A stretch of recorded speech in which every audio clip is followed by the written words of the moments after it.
Tikus-tikus tadi masih berada di atas kasur, tidak bergerak, hanya saling memandang satu sama lain. Saya tidak mengusir, hanya mengawasi dan waspada apa yang akan mereka lakukan. Syukurlah, tidak lama kemudian satu persatu tikus-tikus itu meninggalkan kamar, menuruni kaki-kaki tempat tidur dan menghilang. Tidak terlihat satu ekor pun berada di dalam kamar itu. Mungkin mereka bosan melihat saya mengacuhkannya. Atas kejadian itu, saya sadar bahwa tikus-tikus itu adalah hewan siluman, jelmaan makhluk halus yang merasa terusik oleh keberadaan saya di atas tempat tidur.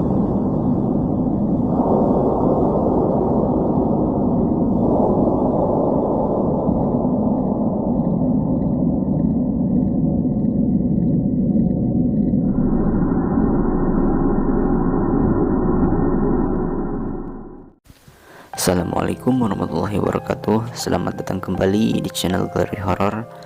Dalam video kali ini saya akan menyajikan sebuah kisah horor yang dialami oleh seseorang saat menginap di sebuah kamar hotel.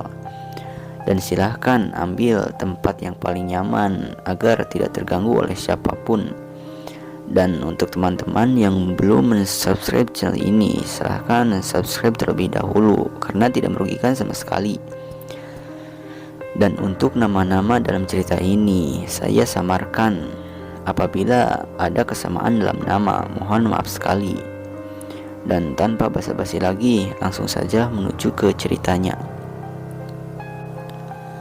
Kisah ini disajikan berdasarkan pengalaman oleh seseorang yang menginap di sebuah hotel yang terletak di kota Surabaya. Dengan menyimak kisah ini, semoga para penonton mendapat masukan yang bermanfaat dan bisa terhindar dari kejadian yang tidak menyenangkan sekaitan dengan ulah makhluk halus. Di samping juga agar sama-sama kita menyadari bahwa makhluk halus itu tidak sepenuhnya hanya berada di tempat-tempat kotor dan terpencil. Di dalam rumah mewah atau bangunan bertingkat seperti hotel sekalipun, mereka bisa saja hadir dan menebar teror. Cerita ini dimulai dari sebuah perjalanan dengan kereta api dari stasiun Gambir menuju kota pahlawan Surabaya. Karena lamanya waktu perjalanan menyebabkan kelelahan yang lumayan berat. Karena itu, sebut saja Adam. Adam ingin cepat-cepat beristirahat. Itulah sebabnya sesampainya di stasiun Pasur Tri, saya langsung mencari sebuah hotel. Beruntung ketemu hotel bintang 3 yang harganya relatif sangat miring. Usai mendaftar di bagian penerimaan, seorang pelayan hotel mendekati saya dan dengan cekatan meraih tas yang baru saja akan saya angkat. Dia lalu melangkah ke arah kamar yang nomornya berada dalam genggaman tangannya. Setelah meletakkan tas di kamar itu sambil mengantongi uang tip dari saya, dia mengucapkan, "Selamat malam, selamat beristirahat, dan kalau perlu ada apa-apa panggil saja saya." Tanpa ganti pakaian lebih dahulu, saya merebahkan badan di atas tempat tidur yang berkasur empuk. Nyaman sekali rasanya. Tidak terasa saya tertidur lelap dan tidak ingat apa-apa lagi ketika tubuhku menggeliat hendak merubah posisi badan. Betapa terkejutnya aku melihat seekor tikus besar mencoba mengendus-enduskan moncongnya di wajahku. Secara leplek, saya tepiskan binatang menjijikan itu dengan tangan kananku. Tidak kena, anehnya tikus itu hilang entah kemana. Saya cari di santero kamar, tidak terlihat. Jam yang melingkar di pergelangan tangan kiriku menunjukkan pukul 12 malam. Sejenak saya mengingat-ingat apa saja yang saya lakukan sebelum tertidur tadi. Barangkali saya telah berbuat sesuatu yang tidak semestinya. Saya kemudian terdiam beberapa saat untuk menata pikiran dan perasaan. ingin mencari tahu ada apa sebenarnya di dalam kamar itu. Namun, karena penat belum sirna, saya kembali ingin melanjutkan tidur. Sialnya, begitu merubahkan diri lagi di kasur, tidak diduga sama sekali, mendadak bermunculan belasan tikus besar dan kecil, beramai-ramai mengelilingi tubuhku seolah-olah berdemonstrasi. Saya segera turun dari ranjang dan berlari keluar dari kamar. Dengan tergesa-gesa, saya berjalan ke bagian penerima tamu untuk minta pindah kamar. Saya ceritakan kejadian yang saya alami sebagai alasan agar bisa pindah kamar. Tetapi permintaan saya tidak dapat dipenuhi karena semua kamar telah terisi. Rupanya pegawai tersebut memahami dan memaklumi masalah alamat. Ini terbukti ketika saya mengatakan ingin pindah ke hotel lain. Pegawai itu membujuk saya agar tidak pindah ke hotel lain karena hari sudah malam, dan dia menjanjikan akan membebaskan sewa kamar malam ini. Pegawai itu juga menuturkan bahwa kalau tidak kamar-kamar lain telah terisi semuanya. Kamar itu tidak pernah diberikan kepada tamu yang seorang diri. Sungguh kami mohon maaf sebesar-besarnya, katanya dengan nada yang menyesal. Ada apa dengan kamar itu? Tanyaku. Sungguh saya sulit menceritakannya, tapi begitulah yang kerap terjadi, jelasnya. Saya menepiskan prasangka buruk, apalagi saya termasuk orang yang tidak percaya tahayul. Saya kembali ke kamar dan duduk di kursi yang tersedia, berniat akan tidur sambil duduk. Tikus-tikus tadi masih berada di atas kasur, tidak bergerak, hanya saling memandang satu sama lain. Saya tidak mengusir, hanya mengawasi dan waspada apa yang akan mereka lakukan. Syukurlah, tidak lama kemudian satu persatu tikus-tikus itu meninggalkan kamar, menuruni kaki-kaki tempat tidur dan menghilang. Tidak terlihat satu ekor pun berada di dalam kamar itu. Mungkin mereka bosan melihat saya mengacuhkannya. Atas kejadian itu, saya sadar bahwa tikus-tikus itu adalah hewan siluman, jelmaan makhluk halus yang merasa terusik oleh keberadaan saya di atas tempat tidur yang selama ini mungkin menjadi tempat hunian mereka. Oleh karena itu, saya selanjutnya tidur di kursi sampai pagi, dan tidak ada lagi tikus yang muncul berdemonstrasi. Ini menunjukkan bahwa mereka tidak lagi merasa terganggu oleh kehadiran saya. Berbeda dengan pengalaman, sebut saja Alek. Berbeda dengan pengalaman yang di atas, satu peristiwa yang cukup mendebarkan menimpa teman Alek seperjalanan ketika mereka menginap di sebuah hotel di Jawa Tengah. Mereka tertidur berdua dalam satu kamar, tetapi masing-masing menggunakan tempat tidur sendiri karena mereka memang mengambil kamar double bed. Kira-kira pukul 24 malam, saya terbangun mendengar suara orang berteriak-teriak minta tolong dari dalam kamar mandi. Tempat tidur teman saya kosong, berarti dia yang berteriak-teriak. Saya segera menghampiri kamar mandi dan membuka pintunya yang tidak terkunci. Aneh, ternyata teman saya tergeletak di lantai kamar mandi, masih lengkap dengan pakaian tidurnya yang tetap kering. Tadinya saya menduga bahwa dia jatuh terpeleset atau jatuh karena penyakit darah tingginya yang kumat seperti yang dialami 2 tahun yang lalu.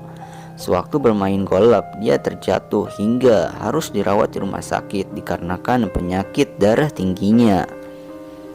Setelah saya papah keluar dari kamar mandi dan duduk di pinggiran tempat tidurnya, saya tanya mengapa dia tergeletak di lantai kamar mandi. Dia tidak segera menjawab. Wajahnya kelihatan pucat dan badannya menggigil. Beberapa menit kemudian, setelah tenang, dia menjelaskan bahwa dia tidak merasa pergi ke kamar mandi. Tetapi begitu membuka matanya, tahu-tahu sudah berada di lantai kamar mandi dan berhadapan dengan sosok orang yang hitam dan tinggi besar yang berusaha mencekik lehernya. Dia berusaha melawan sambil berteriak minta tolong, katanya. Bersamaan dengan terbukanya kamar mandi, orang itu melepaskan tangannya yang sudah mencengkram lehernya, kemudian menghilang lewat pintu. Tidak salah lagi, teman saya itu digotong oleh para makhluk halus, kemudian dipindahkan ke kamar mandi. Kemungkinan besar makhluk halus itu merasa terganggu oleh keberadaan teman saya. Pada saat membuka pintu kamar mandi, tidak berpapasan dengan seseorang dan saya tidak melihat ada orang yang keluar dari kamar mandi, seperti yang dikatakan oleh teman saya itu. Dari pengalaman di atas, kita perlu mewaspadai kamar hotel di mana kita akan menginap. Kabarnya banyak hotel yang memang berpenunggu makhluk halus, tidak terkecuali hotel bintang 5 sekalipun. Bisa jadi banyak pengalaman menyeramkan lainnya yang menimpa tamu-tamu hotel. Karena itu hati-hati dan waspadalah.